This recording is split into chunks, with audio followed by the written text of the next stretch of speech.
dos de los mismos. El colapso de las uniones estrechas hace que salga líquido. Y todos estaban confundidos con el aumento de la AMP cíclico.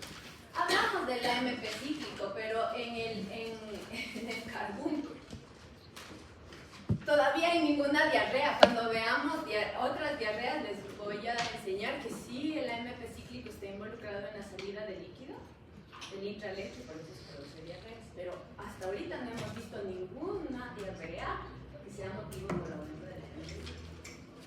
¿Sí? Esa es una. El bono es en las primeras clases. Les puse una foto y les dije, hay 3 barreras que se deben vencer. ¿Cuáles? Mecánica, química y microbiológica. Y dentro de esas están metidas la piel, la mucosa, lo que sea, pero esas son las barreras y hay un montón de cosas. ¿Y cuál otra más? Ok. Cuando no está la respuesta completa sobre Streptococcus pyogenes y el desarrollo de fiebre reumática, es porque está mal interpretado todo el proceso. Entonces, no es que hay proteínas M en el corazón, no dije nunca eso, muchos de ustedes responden eso, por eso no está bien. Entonces, la estructura de los antígenos que hay en el corazón y que hay en las articulaciones, estructura es muy similar a la de la proteína M. Por lo tanto, los anticuerpos que estaban siendo dirigidos a la proteína M se confunden y encuentran unos antígenos con estructura parecidas a la proteína M, no recetados. Entonces, a eso se llama reacción antigénica cruzada. Reacción antigénica cruzada, porque los anticuerpos, en lugar de no solo ir al antígeno del patógeno, sino se van con todo hacia antígenos propios. Por lo tanto, es una respuesta autoinmune. ¿Eso me pasa? ¿Sí? ¿O no? Estas son las que más. Okay. Ahora, antes de algo que no están entendiendo muchos de ustedes es el valor de este trabajo que hago inicialmente. Entonces, si quieres ser exitosa en un examen, y no es eso, saben que uno no debería estudiar por un punto, sino por el conocimiento, porque gracias a eso van a atender bien a pacientes. Ese es el fin de todo esto. Aprendo bien, guardo bien esa información y luego cuando es necesario la recuerdo. Ese es el valor. Aprendo, recuerdo y luego conecto. Por eso pongo problemas. Para que ustedes no se aprendan en lista una cosa, sino que relacionen con cosas. De lo contrario no tiene sentido, pienso que no tiene sentido en el aprendizaje. Entonces, lo primero que hago es, les pido que vayan en casa, estudien el capítulo. Pero es complejo, el libro es complejo. El libro está organizado de una forma como que por aquí las enfermedades, por acá los factores. La nocardia, con Mycobacterium tuberculosis.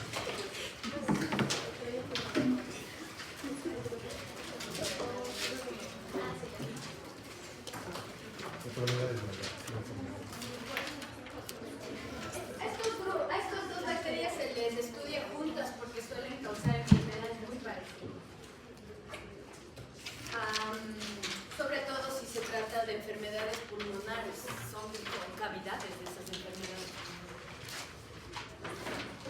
Entonces, una cosa es que son bacilos gram positivos. Y esto les digo, esto me recuerda alguna vez que tuve contacto con otros microbiólogos en alguna cosa. Y hacíamos un juego de adivina el microbio. Y alguien tenía que puesto el microbio aquí y los que estaban al frente, no sé cómo se llama ese juego, tenían que decir todas las características para que esta persona adivine. Y me acuerdo que era Mycobacterium tuberculosis, yo decía, bacilo gram positivo. Y la otra persona, entre todas las otras características. Y cuando ya se terminó, discutía y decía, no es un bacilo gram positivo, decía esta otra microbiólogo o microbióloga. Decía, no es un bacilo alcohol ácido resistente. Si es correcto eso, pero también es un bacilo gram positivo. Por favor. Es que cuando es un bacilo gram positivo, pero no uso la tinción gram porque existe una razón por la que no uso. ¿Pero por qué si es un bacilo gram positivo? Porque la estructura de su pared es de gram positivo. ¿Sí? ¿Sí entienden eso? Pero no se usa la tinción gram. Si usted usa la tinción gram, no sirve para las micobacterias. Pero la estructura, ¿sí se acuerdan cuando vimos la estructura de bacterias? Un bacilo gram positivo tiene una pared de péptido glicano gruesa sobre la membrana, pero tiene algo más. Las micobacterias tienen lípidos que le confieren un montón de problemas, causan infecciones, y no solo micobacterias, sino también anocardias. Entonces, si son bacilos gram positivos aeróbicos, los dos, la estructura de la pared lo es, pero ustedes no van a utilizar gram para las micobacterias, no se puede. La tinción gram no va a entrar. Es difícil que pase a través de una pared llena de lípidos.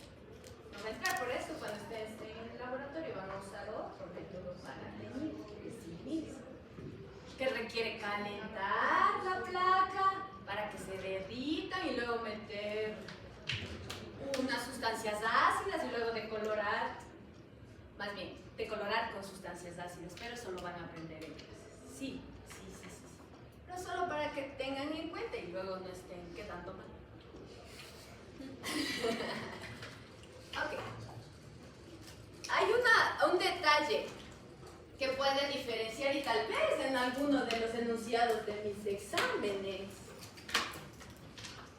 les haga diferenciar. Los micobacterians tienen cadenas largas de ácidos micólicos, mientras la nocardia tiene cadenas medianas. La nocardia es cadenas medianas de ácidos micólicos, las nocardias cadenas largas. Y Corynebacterium tienen cadenas cortas de ácidos micólicos, pero esos igual sí se tiñen porque son tan cortitas que no. ¿Nocardia las tenía medianas? Medianas y Mycobacterium largas. Y entonces, concentrémonos en las micobacterias.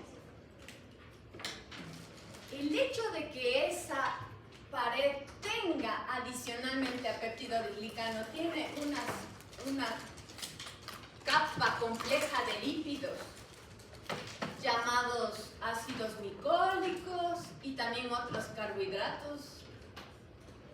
Eso hace que uno crezca lento. Las micobacterias requieren varios días, a veces un mes. Aquí están los rasgos que le da el hecho de tener esta pared compleja rica en lípidos. Crecimiento lento. El hecho de que tengan lípidos le hace resistente a los decolorantes con soluciones ácidas fuertes. Por eso en el laboratorio vamos a soluciones ácidas para la tinción. Es diferente. Pero algo que nos interesa a nosotros como personal de salud es esto. Eso es lo que es mucho más importante. Por supuesto, al de laboratorio que sabe que hay que dejarle cultivando más. Pero esto como personal de salud es importante. Es resistente a detergentes. Es decir, que si ustedes utilizan unos desinfectantes, los clásicos que se utilizan, no les van a matar a las micobacterias. Deben esterilizar el material. Entonces, desinfectantes, así como así, no. Y eso le da resistencia a antibióticos comunes. Por eso es tan difícil tratar una infección por micobacterias. Se requieren múltiples fármacos durante un tratamiento, se requieren por muchos meses dar el tratamiento. No es fácil tratar a un paciente con tuberculosis. Es duro. Para quien lo toma también. Muchas tabletas. ¿Culpa de qué es esto? La resistencia a detergentes. Es complejo. Pero también hay algo, un detalle. Si ven esto que está en verdecito, son proteínas también asociadas a la pared celular. Basado en eso, las personas que estudian cómo diagnosticar desarrollaron un método para ayudar a detectar personas que se han expuesto a Mycobacterium tuberculosis. Y es purificando esas proteínas que son inmunogénicas. Inmunogénico significa que provoca una respuesta inmunitaria. Esas proteínas que son inmunogénicas son llamadas, se llaman PPD, pues derivado proteico purificado. Entonces, esas puede usarse. Este derivado proteico purificado se puede usar para hacer un diagnóstico. ¿Sí? Para hacer diagnóstico. Entonces, el derivado proteico desencadena una respuesta inmunológica. Si usted inyecta el derivado a nivel de piel, después de 48 horas va a haber una inflamación. Si esa persona se expuso a Mycobacterium tuberculosis porque hay una respuesta inmunitaria, entonces usted puede ver con sus ojitos una inflamación después de inyectar el derivado proteico purificado, PPD, o prueba de tuberculina. ¿Alguna vez han escuchado que se haga en el Ecuador esa prueba? No. ¿Por qué será? Y esto es un punto para el diagnóstico en Estados Unidos o en otros países del norte, ¿sí? Para sospechar, cómo tamizar a las personas, posible persona con tuberculosis. Les hacen esta pregunta. Aquí no, ¿por qué será? ¿Alguien tiene una idea? No hay presupuesto. ¿Por qué? No somos tan pobres. El Ecuador está en el grupo de países de ingresos económicos medios altos. No está en bajo. Estamos por aquí. No es por eso. No es por eso. Sí, es una prueba importante para ti.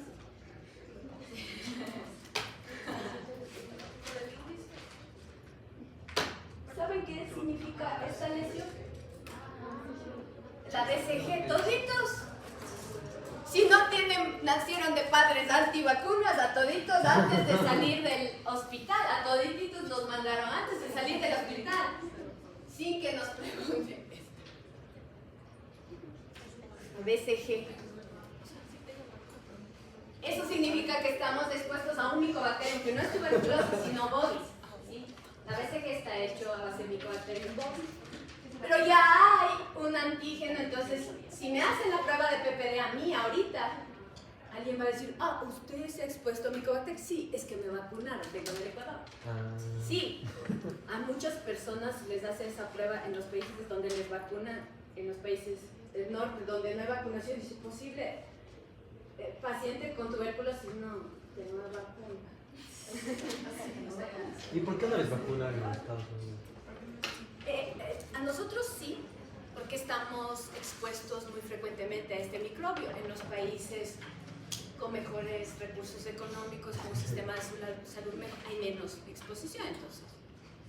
O sea, estoy en vacunar, pero no es algo tan como de protocolo. Sí, no necesitan, nosotros sí. Okay. Pero la BCG, ¿de qué protege? No protege de infecciones pulmonares por Mycobacterium tuberculosis. Evita las formas más complejas, como la meningitis por tuberculosis, por Mycobacterium tuberculosis. Las formas severas, la miliar, las diseminadas, las formas bien severas, eso es. En el Ecuador hay tuberculosis, claro, pulmonar. Ok. Entonces ahorita la pregunta ahora, después de que ustedes se van por las ramas, y también muchos de ustedes me doy cuenta que le preguntaron al chat GPT que les responda las preguntas que yo les... Entonces no saben cómo conectar y ponen un montón de moléculas raras.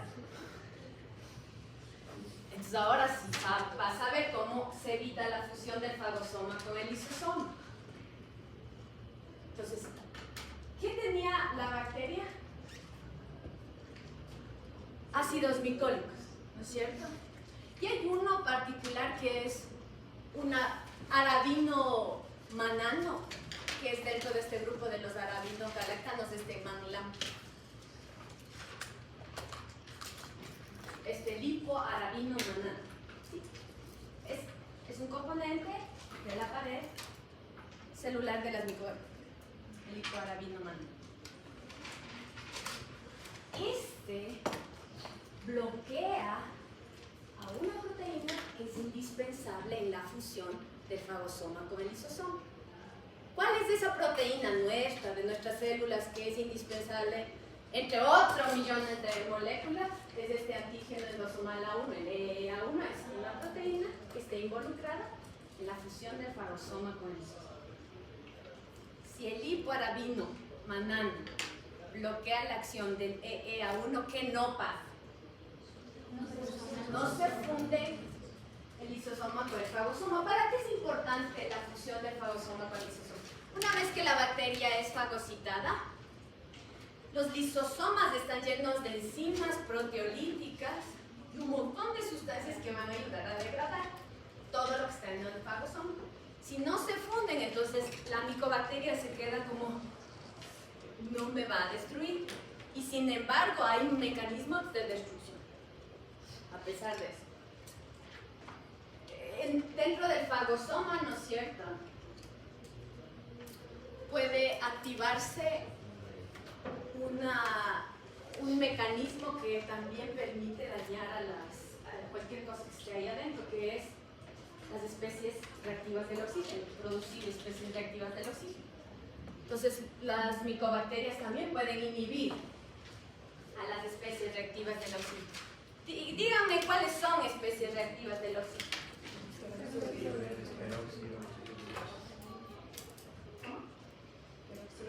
El peróxido de hidrógeno es una especie reactiva del oxígeno. ¿Y otra más? Superóxido, ¿no es cierto? Superóxido. Estas especies reactivas del oxígeno pueden ser dañadas por enzimas. ¿Qué enzimas les dañan, les degradan? La catalasa y la superóxido dismutasa. Entonces, si produce dentro de estas vacuolitas eso, entonces evita que las especies reactivas del oxígeno le maten. Y hay otra cosa más. La propia bacteria produce esta proteína sinasa G, que no está muy bien descrito cómo, pero también evita la fusión del fagosoma con el lisosoma. Entonces, hay dos mecanismos para evitar la fusión del fagosoma con el lisosoma: bloquear al antígeno endosomal A1 y producir esta proteína sinasa. Si no se forma, se queda protegido de alguna forma, ¿cierto? Ok. En una persona con un sistema inmunológico bien, normal, se puede contener esa infección. ¿Cuántos de nosotros habremos inhalado un fuerte? También esta proteína sinasa que es producida por micobacterias. Suya. También está involucrada en inhibir la fusión del fagosoma con el lisosoma. Las dos cosas. Una pregunta. Te digo que había como dos mecanismos. ¿Bloquear qué? Los dos elementos evitan la fusión del fagosoma con el lisosoma. Y también dentro de aquí, ya que se queda dentro del fagosoma, evita las especies reactivas del oxígeno, pues se queda.